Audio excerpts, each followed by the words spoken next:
Today we are kicking off our NHL Playoff Previews. We're going to preview each series, and we're taking a look at the series that starts first, the Bruins and the Caps. We'll analyze this series and give you my predictions coming up next.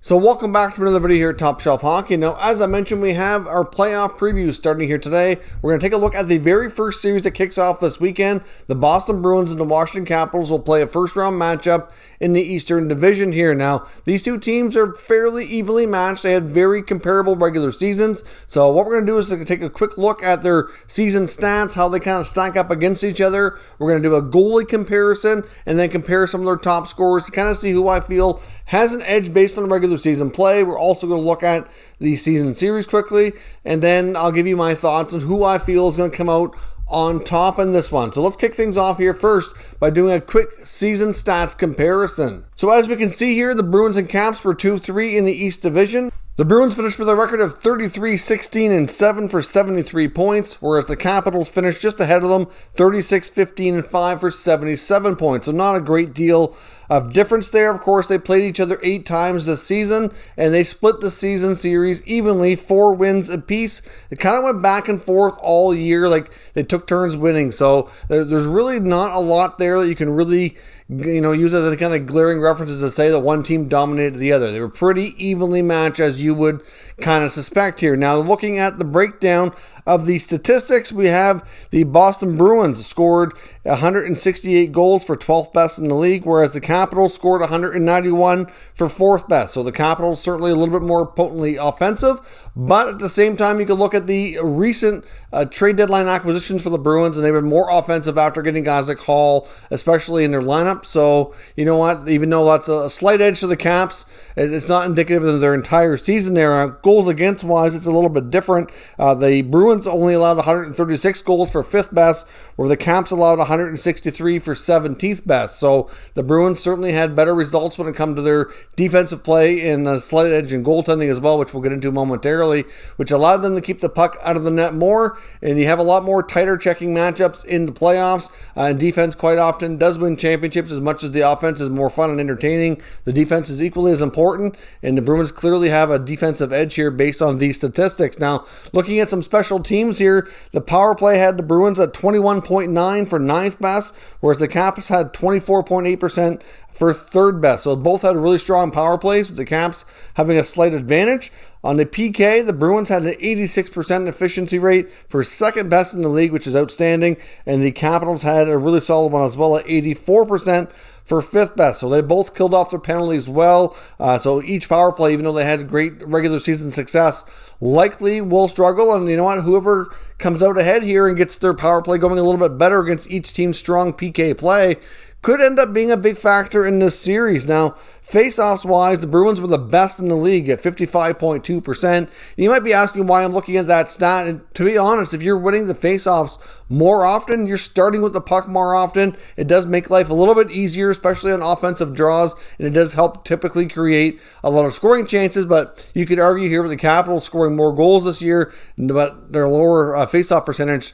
So, obviously it's not everything, but it does make a difference. And, in key situations, the Bruins always come out on top here, it seems like, when it comes to face-offs. Now, the Caps had a 49.2% efficiency rate there, so certainly not as strong as the Boston Bruins. So obviously, if you take a look at all these statistics, there's not a great deal of difference. Like, there's some aspects are stronger on either side, so it's pretty evenly matched. Now, I want to now take a look at the goaltending comparison. So we're going to take a look here at the starting and backup expected goaltenders here for each side, just to compare how they each did this season to see if either team has a real advantage that way. So let's take a look at those numbers. Looking at the Bruins, you have Tuukka Rask, who obviously missed some time this year, but had a record of 15-5-2. He's expected to start here in the playoffs.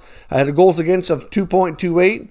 A save percentage of .913 and recorded 2 shutouts. Now, Jeremy Swayman will be getting the backup duties, at least to start the playoffs here. Jaro Halak will be bumped to the number 3 spot. Coach Bruce Cassidy already have confirmed this, given how well Swayman played. He said he's earned it, and I have to absolutely agree with Coach Cassidy in that one. Swayman put up a record of 7-3 with a stingy 1.5 goals against and a .945 save percentage, and also recorded 2 shutouts. So I think the Bruins certainly have some solid goaltending there, and I think they're based on what you're going to see here in the Caps organization, certainly a bit of an edge, I would say. And of course, the starting goaltender expected for the Caps likely is going to be Vanecek, who recorded a record of 21, 10, and 4. A 269 goals against, a 908 save percentage, and 2 shutouts, whereas Samsonov recorded a record of 13, 4, and 1 with a 915 save percentage, a 2.13 goals against, and also 2 shutouts. Now, of course, experience could play a factor here,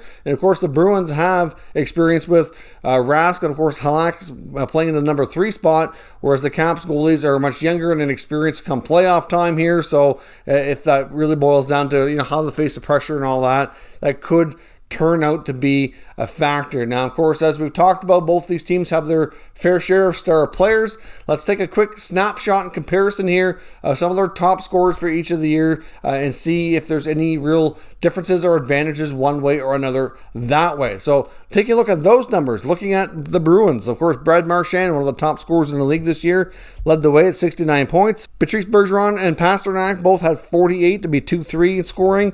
Krejci had a really solid year, 44 points, really gelled well with Taylor Hall after the trade, so that was good for him at 44 there. Craig Smith at 32, and defenseman Charlie McAvoy at 30 rounds out their top 6 scoring players.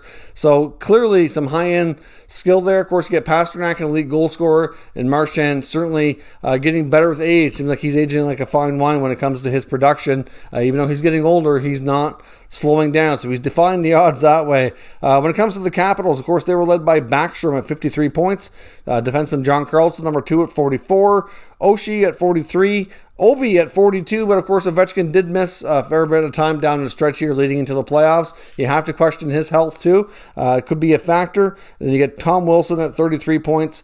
Kuznetsov and Mantha both had 29. Of course, Mantha was a nice story after they made that deadline deal for Verana.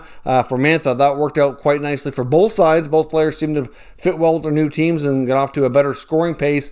So that could come in handy here come playoff time as well. So as you can see from all these statistics, there's really not a huge deal of difference. I think these two teams are both built slightly different, but they match up extremely well. Now, before I give you my predictions here as well, I just want to take a quick second. We need to acknowledge our channel sponsor. Top Shelf Hockey is proud to be sponsored by Manscaped. Of course, with Manscaped, we have a special offer here for all Top Shelf Hockey viewers where you can get 20% off and free shipping on all orders at manscaped.com. Now, of course, Manscaped just launched a brand new Lawnmower 4.0 trimmer, which is a fantastic product. They've taken the level up here, even again with the skin-safe replaceable blades. It's waterproof, it's wireless charging, has a travel lock on it, as well as a nice light so you don't miss what you're doing. So certainly a terrific product. Now, many people associate Manscaped with their trimmers, which is certainly kind of their top product, but they do have a lot of other great options as well, including what they call the Weed Whacker, which is another trimmer for your ears and nose. And they have a variety of deodorants and sprays as well, which also keep you fresh and are terrific as well. So certainly Manscaped has a lot to offer, and we certainly highly recommend all of their products. So check out manscaped.com and use promo code TSH for 20% off and free shipping.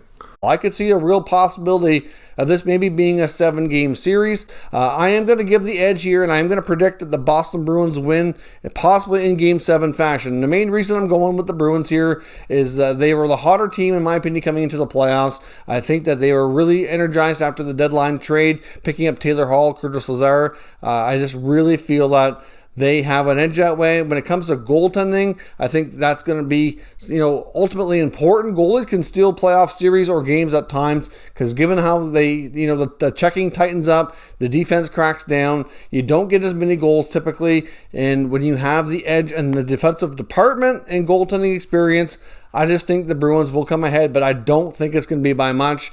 And if this is a series that I am wrong on, I won't be shocked, to be honest. It's so tight that it really could go either way. At least that's how it stacks up on paper here statistically. So that's going to be my prediction. I think we're going to see guys like Bergeron, Marchand, Pasternak really end up dominating the Washington Capitals on the offensive side of the game. I think they'll be more offensive. And if Ovechkin's not 100%, then that's obviously going to play a role here as well. Since the Capitals won the Stanley Cup a few years ago, they haven't really had any playoff success. They've been, I guess you could some question their I guess their desire, the need to kind of keep pushing for another cup, you wonder. But obviously the Bruins have not had a recent cup. They have won as a team here back in 2011. There's still some pieces left of that, but not much. And this team is hungry for another championship. And I think we're going to see some of these guys keep pushing here, and we'll really stand a strong chance, I think, at contending. If the Bruins get past the Capitals like I'm predicting, I would think that they would stand an excellent chance against either the Pens or the Islanders, whoever wins that other series, and they would have a real solid chance of coming out of the East to make the Final Four. Of course, we got a unique playoff setup this year, which is going to make things rather interesting as well. And obviously, when we get to the Final Four, we're going to have teams playing each other that hadn't seen each other all year, which is not something that we're used to. So it's going to be unique in that sense. So let me know who you feel are going to win this series. Do you feel one team has an edge over the other? Let me know down in the comments. Obviously, it's going to be interesting to see Chara play against his old team in Boston. When it comes to the actual players outside of the goaltenders, there's a lot of experience on both sides. Both teams are very battle-tested and have had deep playoff runs here in the past few years, so they know what it takes. Just a matter of who's going to execute just a little bit better. But I think this was going to be a nail-biter right to the finish, possible Game 7. Give me your predictions down below in the comments, and stay tuned for the remaining playoff series previews coming up here shortly as we'll get these rolled out here over the next few days as all these series start to get underway. Thank you very much for watching, and I'll catch you next time.